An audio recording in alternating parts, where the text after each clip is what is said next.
Hey there. Welcome back to the channel where real stories come to life in the most unexpected ways. Today's story is one you won't forget: a stormy night, a single father, and a mysterious woman with a secret that could change everything. But before we dive in, take a second to tell us in the comments where you're watching from. We love seeing our community from all over the world. And if you haven't already, hit that subscribe button so you don't miss tomorrow's powerful story. Trust me, it's one you won't want to miss. He helped a stranger in a snowstorm, then realized she was being hunted. Jake Miller's fingers gripped the steering wheel so tight they'd gone numb. The snow hammered down on the windshield, turning the road ahead into a blur of white.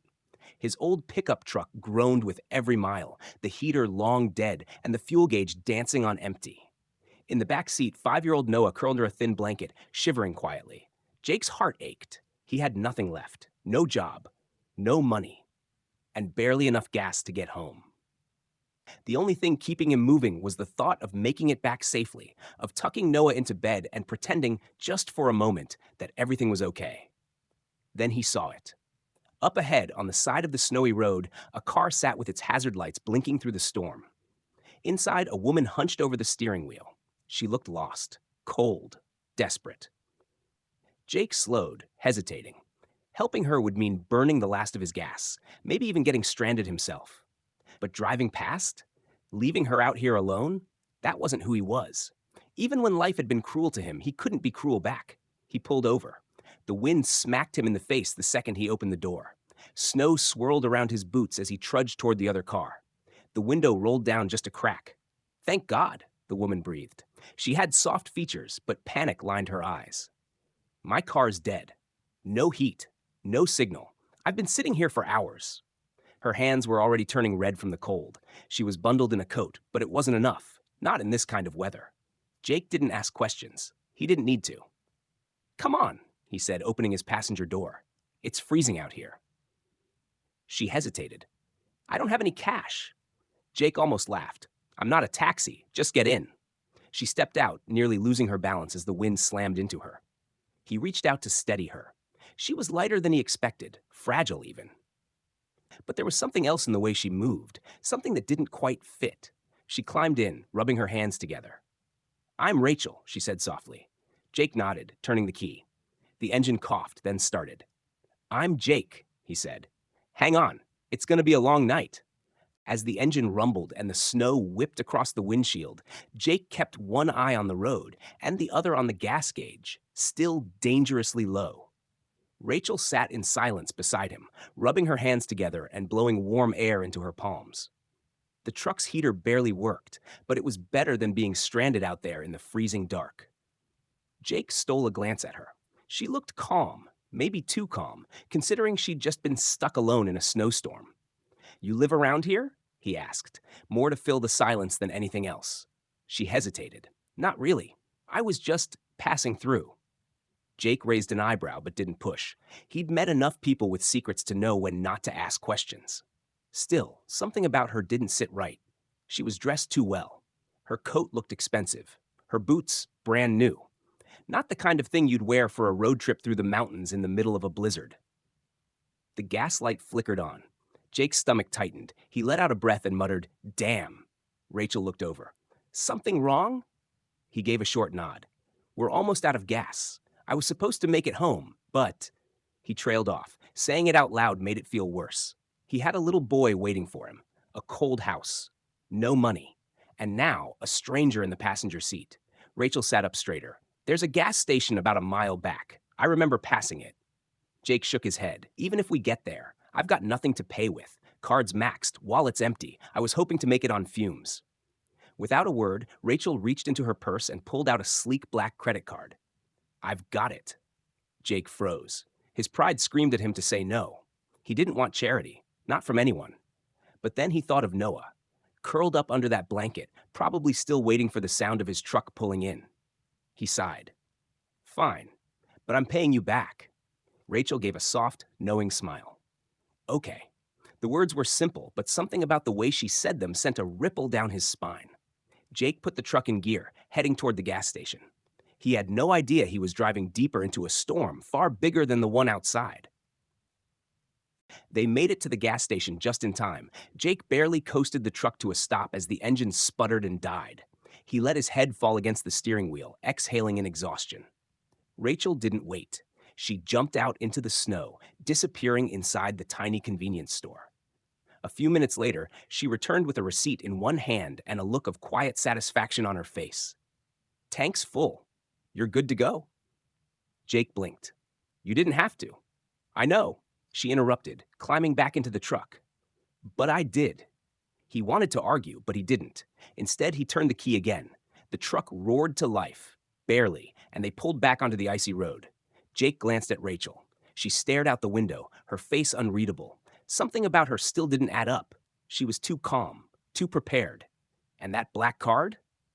That wasn't your average emergency fund. But he didn't get the chance to ask. In the rearview mirror, a pair of headlights appeared, fast, aggressive, too fast for the snowy conditions. Jake's gut twisted. "You know them?" he asked quietly, eyes on the mirror. Rachel turned slowly, and for the first time, the calm cracked. Her jaw tightened, and her hands balled into fists. "No." But the fear in her voice said otherwise. The car behind them swerved closer, its headlights flashing. Jake's grip on the wheel tightened. They weren't just driving fast, they were targeting them. "They're not just passing by," Jake muttered. Rachel exhaled sharply. "If I tell you to turn, turn. No questions." Jake glanced at her, unsure, but nodded. "Left. Now," she shouted. Without thinking, he yanked the wheel. The truck skidded onto a narrow snow-covered back road, barely missing a road sign. The tires slid and caught, fishtailing briefly before gripping again. Behind them, the pursuing car hesitated, just long enough for Jake to put some distance between them. "Keep going," Rachel said, her voice low and urgent. Jake's heart pounded in his chest. The snow seemed to fall harder. The woods closed in tighter. This wasn't random. This wasn't coincidence. He looked at Rachel. "Who are you really?" She didn't answer. Not yet. Her phone buzzed, and she stared at the screen with wide eyes. "They found us." Jake didn't know what he'd gotten into, but now he was in it deep. Jake's hands were locked on the steering wheel as the truck rumbled down the unplowed road, weaving between tall, snow-covered pines. The headlights behind them had vanished for now, swallowed by the storm, but the tension hadn't lifted. Rachel's fingers flew across her phone screen, typing something quickly, then stopping to listen. "Next right," she said sharply. Jake didn't hesitate. He turned the truck onto a narrow path barely wide enough for the tires. Branches scraped the sides like claws. He could hear his own heartbeat louder than the engine. They rolled to a stop behind a wall of trees. The lights from the other car streaked past the main road and disappeared into the dark. Jake finally exhaled. "You're going to tell me what's going on, now." Rachel sat there, her breath fogging up the window. Slowly, she looked over at him, eyes full of conflict, then resolve. "I'm not just some lost traveler," she said. "And I wasn't passing through. My name is Rachel Whitman." The name didn't register until she added, "My father is Richard Whitman, Whitman Global Enterprises." Jake blinked. That name, everyone knew it. Real estate, banking, energy. Her father didn't just own companies. He owned influence, power, the kind of power that made people disappear. "You're joking," Jake said, stunned. "I wish I was," she replied. "I was trying to leave, to disappear. But now they know I'm gone." Jake swallowed hard. "The car chasing us. His people," she said, nodding. "He doesn't let anyone leave."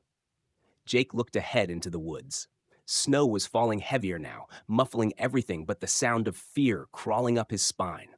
He thought he was rescuing a stranded woman in a snowstorm. Now, he was driving through the mountains with a billionaire's runaway daughter in his passenger seat, being hunted. "Why are you running?" he asked. Rachel hesitated, then looked down. "Because I know too much." Before Jake could respond, a low rumble filled the silence. Lights appeared ahead, sleek, black, menacing. Another SUV blocking the path. A man stepped out, tall, cold, dressed in all black. "Rachel," the man called, voice steady. "It's time to go home." Jake felt every nerve in his body scream. He wasn't just driving her anymore. He was protecting her. The man stepped closer, his boots crunching through the snow like warning drums. Jake could feel Rachel tense beside him, her breath catching in her throat. The stranger's voice was calm, but there was something in it. Something cold, practiced, and dangerous. "If you come now," the man said, "this doesn't have to get ugly." Rachel didn't move. Her hand slipped into her coat pocket. Jake caught the motion and tensed. I'm not going back, she said, her voice low but firm. The man sighed, like he'd heard this 100 times before. Your father's patience is wearing thin. Don't make him regret showing mercy. Jake stepped out of the truck. His boots hit the ground hard, his breath steaming in the frozen air. He had nothing, no weapon, no backup, not even a full tank of gas. But he wasn't about to let this man take her without a fight. She's not going anywhere, Jake said, voice steady. The man turned, eyeing Jake like he was a minor inconvenience. And who are you? Someone who doesn't like bullies. The man's lips curled into a smirk. Cute, but this is way out of your league.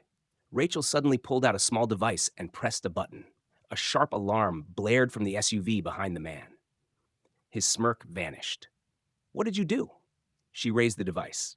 A tracker. The moment I activated it, every major news outlet got a ping. If anything happens to me, everything my father's tried to hide goes public. The man's jaw clenched. His eyes darted to the SUV, then back to Rachel. You're bluffing. Try me.